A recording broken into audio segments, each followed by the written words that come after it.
Everybody, welcome to another episode of The 10, your favorite Big Ten betting show. I'm your host, Greg Waddell, and it is Super Bowl week for the one and only Doug Kezirian. Before we get into the show, Doug, how is Super Bowl week treating you right now? I just got here, so haven't really absorbed it. I went to the Warriors game last night, Sixers, with a college buddy. It was fun. But yeah, going to go dive into the work aspect of things down. With the hoopla of Radio Row. Look, it's probably like my 8th year maybe, down covering a game. I've only been to 2. So usually, like most of the media, we bolt out of town. But every year has a different kind of vibe. We know that. And this year, obviously, the vibe is the certain teams coming in. We know the narrative with the Patriots and all that. But, it's crazy with sports betting growing since legalization in 2018, right? And I'm in a state here with prediction markets. Like the novelty of props obviously has subsided because we can do those every day on like random football game or basketball game. So yeah, it's just you take it in stride, but the novelty and everything. And when I first came to these Radio Row with like the packets from sports books and stuff like that, people were just so like amazed at all the different kind of props. Well, now it's like every radio host, every TV host is like, all right, I got no score first 6 minutes. It's like everyone's got an angle on the game and already three bets in. I love it. It's hilarious. Well, I hope you have a great week. As always, everyone in sports fandom and sports betting alike, looking forward to Sunday. But here on the 10, we've got a bunch of Big Ten basketball games to look forward to as well. We'll take you through all of our biggest midweek games, give you our best bets along the way. We're going to start the show with some futures talk. But before we do, we've got a new promotion for you here on College Sports Rush. You can get a $10 bonus bet to use on college basketball with this special giveaway from Bet Rivers and College Sports Rush. Go to your Bet Rivers app, enter the bonus code CSR22 to get a $10 bonus bet to use on any college basketball game. Again, that code is CSR22. This offer ends on February 15th. You must be 21. Eligible players only. If you have a gambling problem, call 1-800-GAMBLER. Let's take a look at some futures. We haven't done a futures pulse check on the 10 in a couple of weeks now, so I thought it'd be a good time to look at the national futures odds and then also maybe a look at our favorite Big Ten teams.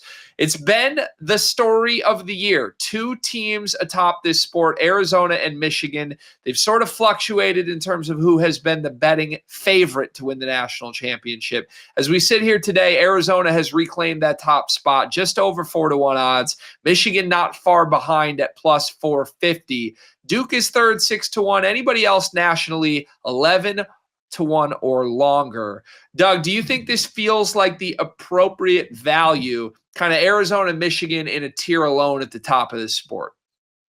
Does. I think there's definitely a drop-off off the top handful of teams. I think every year has sort of their own sort of classification. There's a top 10 and then a drop-off, and then even within the top 10, I think there's a drop-off. Now, a month ago, when Arizona and Michigan were in the neighborhood of plus 325, 350, you still had a month more of basketball. And then you had, the unknown is, the bracket and March Madness. Well, now we're into February. Those odds have gotten higher. There's fewer opportunities for injury, right? There's less games left. And we sort of know more of some of these teams, right? We think we know more about Michigan with battle tested going to win at East Lansing, and then Arizona, obviously. But they, some of these teams have gauntlets coming up, which is important to recognize. Because when you look at this stuff, like I say this during live wagering, 8 timeout, whatever it is, you're really only betting the next 3 to 6 minutes of game time because all you're assessing is whether this is the best line you can get before the rest of the game. And so with the futures, when you look at these as 425, 450, is this the best number I'm going to get? And I do think these numbers will go down if they continue to win. Now they could go up. So you really just want to handicap and assess the remaining schedule, the next few games, kind of like I was saying, the next 3 to 6 minutes in an in-game wager. So that's all you're trying to do is assess the market. Now, sometimes you can get too cute. Sometimes you can maybe dip your toe in a little bit. Tell you, I'll grab a piece now if Michigan plus 450, and if they lose a couple and they still win the Big Ten, maybe I'll grab a better piece at plus 500. But so the long shots are so different, right? And that's just a different conversation you have to have with yourself. But in terms of the top, that's sort of my thought process of assessing where we are in the schedule, early February, and how the market and how the landscape of college basketball looks. Yeah, I totally hear your point there in terms of Arizona and Michigan being in a tier of their own. I think that's accurate. I think you're also not at a terrible price for either team at this point in the season. I mean, Arizona has been running roughshod through their schedule. They've got a gauntlet coming up, and if you do anticipate some losses, obviously maybe this falls just a little bit, but man, Michigan was 3-1 a month ago or maybe a month and a half ago, and now you're getting plus 450. If you feel compelled that either one of those teams is truly the team to beat, I don't hate firing on them where they currently sit. Outside of those two, is there anybody nationally that you think shows great value right now? So it's interesting, and I talked about the drop off the top 10 because you want to look at nice prices. The earlier you are in the season, the more you want to focus on the long shots because that's what odds makers will adjust, right? They're not going to move. You're not going to lose value. I mean, we got to all sports bettors have some form of FOMO, right? It's an itchy trigger finger on the submit button, and I think we just have to kind of process those emotions. So you really just like, are you okay if you don't bet this minus 200 or whatever it is? Yeah, we're fine. So you want to look at some long shot value with an easy stretch. This is why we talked about last week, the UCLA 200-1 to win the Big Ten. Well, they blew the game against Indiana, but obviously they had a beat down last night, and the chaos can start to ensue. Now that was a bomb of a pick. That was just to win the Big Ten. But you start looking at some of these other prices. Nebraska has my attention. I think they're really good. Now, can you win 6 games? Now, I obviously look at stuff as like a portfolio. So, but you don't want to just look at it through that lens. Like, well, if they get to the Final Four, I can play out of it. It's like, well, yeah, but you have to also win 4 games to get there, and there's some value in that and risk, obviously. So, can they win it? Like, I think they could if they got insanely hot and the bracket broke their way. But I was really impressed with them. I think they just ran out of steam in the second half in terms of their legs coming off the tough stretch and being shorthanded against Michigan and everything. Like Iowa and UCLA are probably not winning the national title. I don't want a piece of that, although I do think the Hawkeyes are trending in the right direction. I guess the question is Sparty and Purdue. I think Purdue's going to get worse before they get better. So I think they can make a run in the tournament. I just don't think 22-1 is the best price you're going to get. Maybe if you want to bet a little bit and then just wait and maybe bet more at like 28-1, something like that. I just think Michigan State has those scoring droughts, and I just don't think they can get it done. But Izzo is the master of getting to the Final Four. So who am I to kind of count them out? Yeah, I'm with you. And reminder, there are more than one futures market with college basketball. There aren't just national championship odds. You can also bet teams to make a Final Four, and those come and go and fluctuate just like the national championship odds do. So it's always important to sort of pulse check, see where things are at, and pick the right time to jump on these teams. As far as Big Ten odds go, I have 2 that I think warrant a wager, depending on what you strongly believe. I'm glad you led with Nebraska.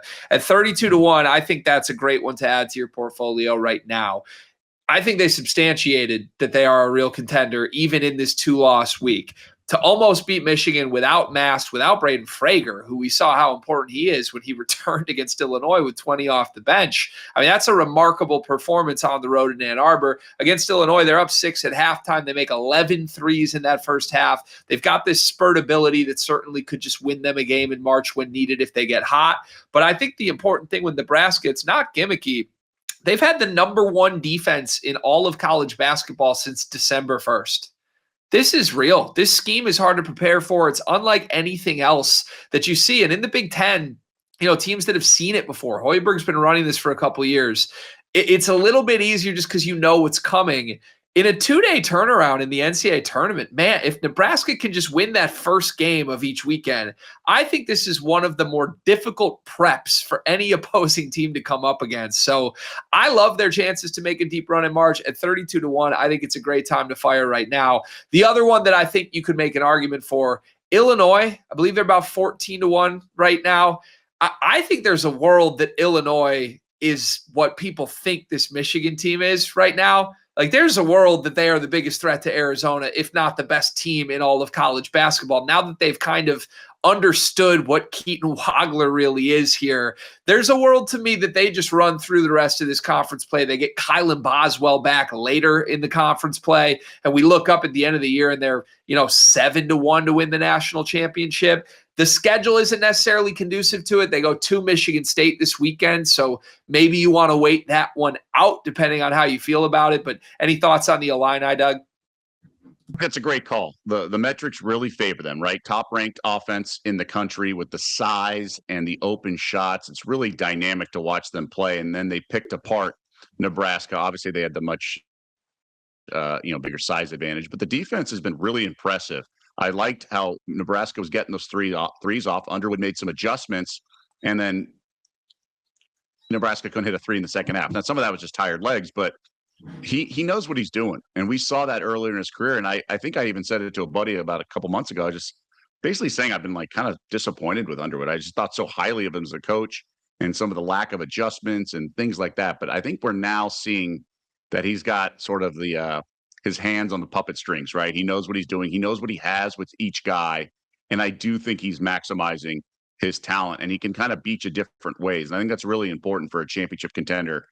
To your point about the upcoming schedule for the Illini, I do think it's important to sort of time it right, but don't get too cute, because I think plus 1,400, you mentioned it, it's going to be plus 700 not too long from now. And I could see it being a region where they have like the 2 seed, but they're the favorite in that region or something like that, like we've seen in years past. And I think they really have the goods. They really do. Sometimes I wonder about their shooting. They just don't have like the lights out shooting, but I mean, they have such size and do it so much else really effectively. Yeah, they've been playing 5 6'6" guys at a time right now. Wagler is just sensational, and oddly enough, without Well, that's Boswell, the thing. Guys can get better, right? I mean, that's a great point about Wagler. I mean, so young. So like, don't think what they were in November and December, what they are going to be in March, especially when you're so young, like Wagler. Like, you can evolve, and they can sort of peak at the right time. yeah, 100%. And oddly enough, the Boswell injury, I think, has forced more shooting on the floor for them with more Davis minutes off the bench. So credit to Brad Underwood. It's been an amazing year. There have been March concerns before, but this team may be the one that gets him over the hump. Okay, thanks for some futures talk. Reminder, you can bet your futures at Bet Rivers. Go check out the futures page in the app. Let's move to some games in the middle of the week, starting with our slate tonight on Wednesday night. We begin with Michigan State at Minnesota. This is the first of 2 sandwich spots you're going to hear me discuss. Michigan State's got Illinois coming to the Breslin Center this weekend. They are fresh off of that rivalry loss to Michigan over the weekend. In between, what's a little trip to the barn? That certainly couldn't get in your way. 8.5-point favorites on the road here. What do you think here, Doug? Oh, I really want to hammer Sparty just off the loss. But you just, I talk about it all the time that these games come in twos and things like that. I do think they bounce back. The barn is not an easy place to play, but it's also not, Cameron Indoor. We talk about the barn a little too exaggerated. They're not that impressive. Obviously, this Gophers team's been struggling. 8 straight losses? They've been pretty bad. They've had some nail biters at home at times, but like Wisconsin and things like that. But I've been pretty underwhelmed by this Gophers squad, although I do think they're well coached. I'd have to lay it before I took it, but you mentioned what's on deck for Sparty. I do think Izzo's going to push the right buttons.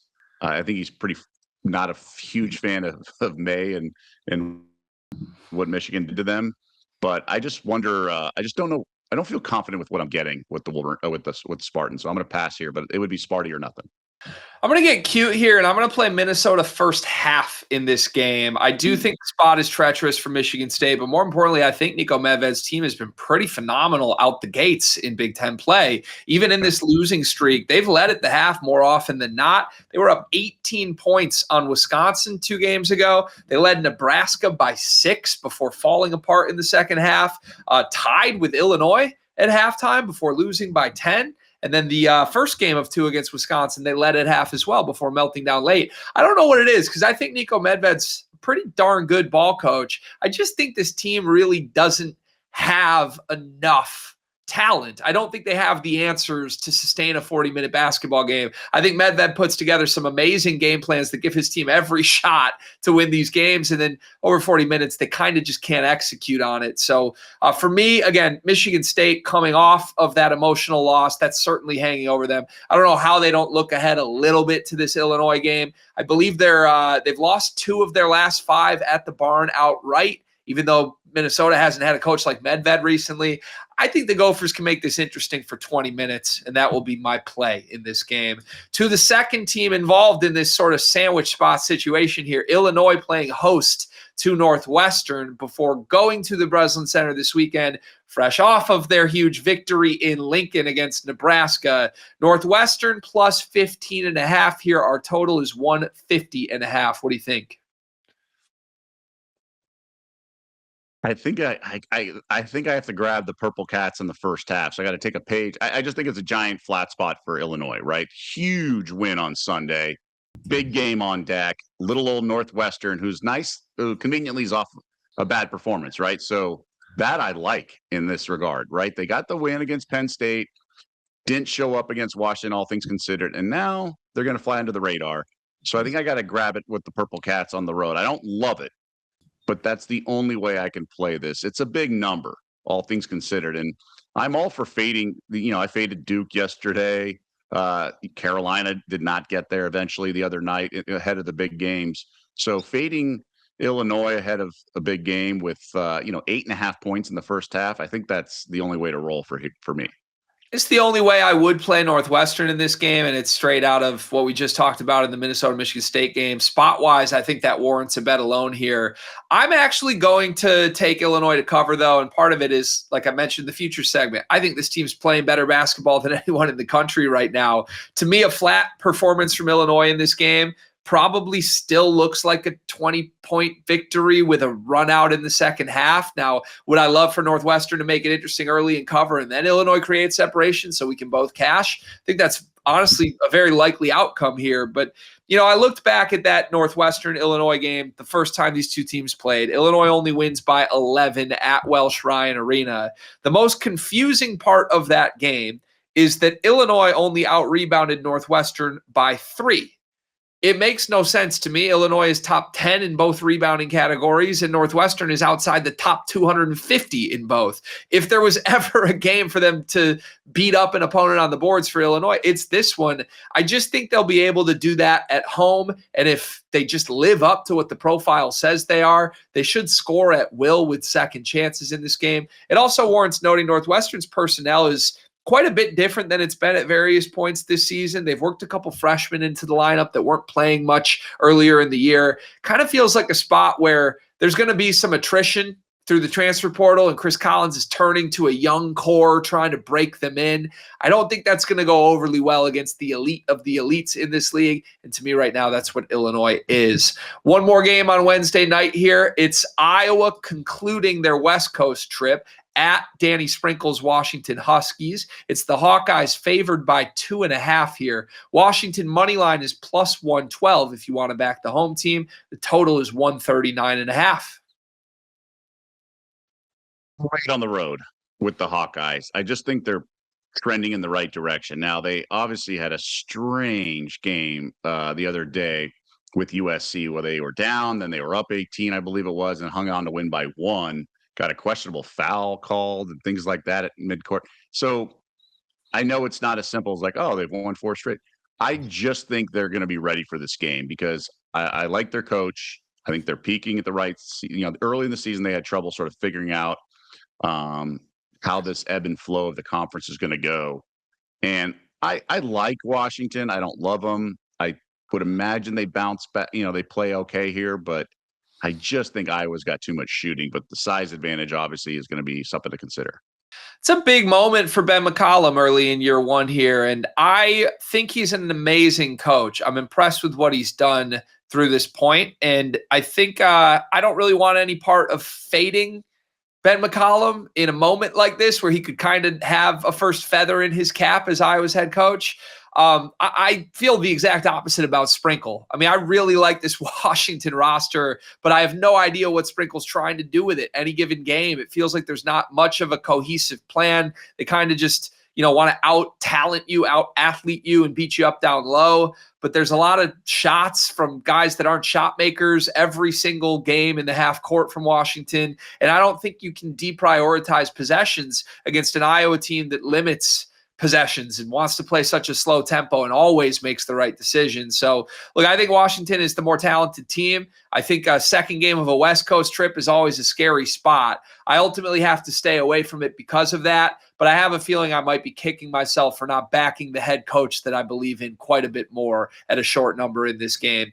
2 games on Thursday to preview here. The first is a huge line we anticipate. It's Michigan Penn State round 2. If you remember the first game in this series this year, Michigan nearly lost. A final second 3-point attempt went awry for the Nittany Lions, and Michigan survived. We expect this to be about Michigan minus 24.5. KenPom projects a 27-point victory for the Wolverines. So, look, hand up, we may be incorrect on this projection. But, Doug, what do you think here? You mentioned it, the variable of how close they came to losing in Happy Valley. So that's the question. Do these guys respond and things like that? I don't know. I don't think they really care that much. I think they just like, whatever, we played badly, we won. I don't think they're going to really show up against Penn State. The problem is I'm not in a rush to bet Penn State either because they're just not that good. And this feels a little high. It does. I understand I don't want to say revenge because Michigan won that game, but there is an angle.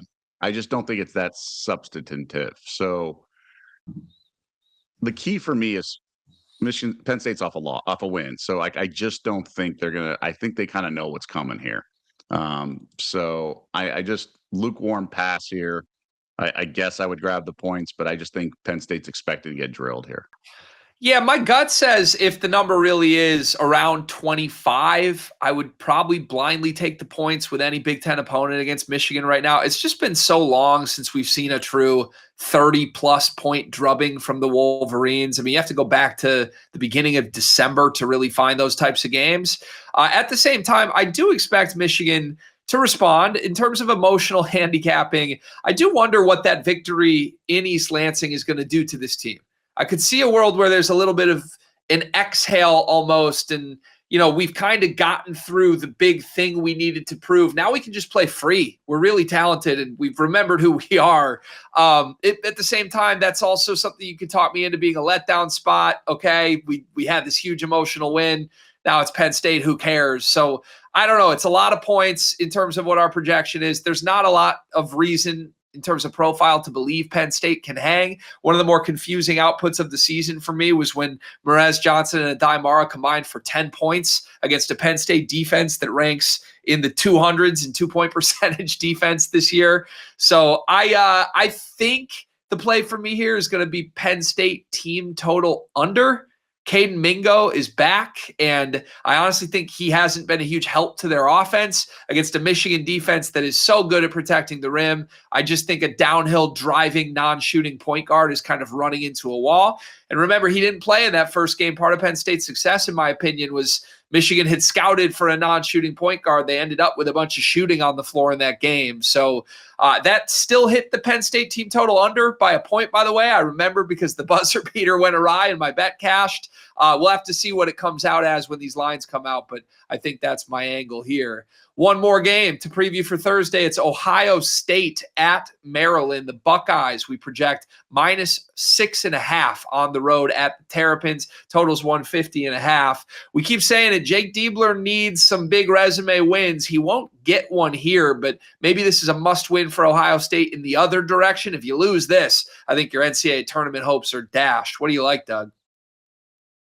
I'll lay it, at the risk of being a big square and whatnot, but I just can't see how you can back this Maryland team that just continues to get drilled. Now, they caught Purdue in the wrong time, so lost by 30, justifiable, then lost on the road at the Breslin Center and in Champaign. But all in all, this team has been pretty unimpressive. Congratulations, you beat Penn State on your home court. That was more of a knock against the Nittany Lions. But in general, this team just leaves a lot to be desired, and I'm surprised. I thought more of Maryland. Now, this Ohio State team's not exactly dominant team, but they're good enough to cover this number on the road. I think they're going to be all business and handle their business. I like the Buckeyes here. If this is in fact the number off a tough loss in Madison, I think we see a good version of them. Now, they've been way better at home. Okay. So that's key for the Buckeyes, but I think this is a good enough, situation. They went to Oregon and won by 10. I think we're kind of going to eke it out similarly here. The Maryland defense is just so awful. I mean, I don't even know what the game plan was against Purdue. Fletcher Lawyer, who hasn't made shots in a month, was just wide open in the corner the entire game. I just think a good offense can run away with it against the Terrapins, wherever the game is being played. And say what you want about Diebler. I certainly have a lot of thoughts. I love to fade his program. But Ohio State can score the basketball. Thornton and Mobley are a load to deal with for overwhelmed teams. I think this maps exactly to the type of game that Ohio State can have success in. It's just a lean for me simply because I can't put my faith in a Diebler team on the road. I've seen them let us down so many times, but I think the number feels short. If it comes out where we project it, Ohio State -5.5 or 6.5, that feels favorable to the offense that can run away with it. Okay, there's your 5 games in the middle of the week. We will have more for you on our Friday episode previewing the weekend. But for now, what's your favorite bet, your best bet for the middle of the week, Doug? Yeah, it's the game we just discussed. I'll lay it with the Buckeyes. Again, I think going to Eugene, winning by 10 against an inferior opponent, I think that's the key for me. You mentioned the Maryland defense. They're really rough right now. And I think Ohio State's going to be able to find enough, right? I've been impressed with the Buckeyes at times. Obviously, they're middle of the pack, kind of bottom middle. But still, like, I think they have enough. There's a little bit of a tax here for how the Terps have looked lately, but I don't think it's enough of a tax. I really think Ohio State should be this big of a favorite. So I'm laying it with the Buckeyes. I like that spot. I am going to go back to that Minnesota first half here. And I just think really, regardless of opponent, Minnesota's come out the gates hot in pretty much every game in Big Ten play. Like I said, I don't think they have the dogs to hang with the Spartans for 40 minutes, but in a treacherous spot for Michigan State, Minnesota shot makers can keep them around for 20. That will be my play, the Gophers +4.5 in the first half tonight. Doug, thank you as always. Enjoy Super Bowl week, my friend. Reminder, this is part of College Sports Rush. We do this twice a week. We'll be back on Friday. You can also get Sports Bettor's Paradise with the great Jimmy Ott every single week. Thank you for watching, everybody. Bet responsibly this week. We'll see you again on Friday.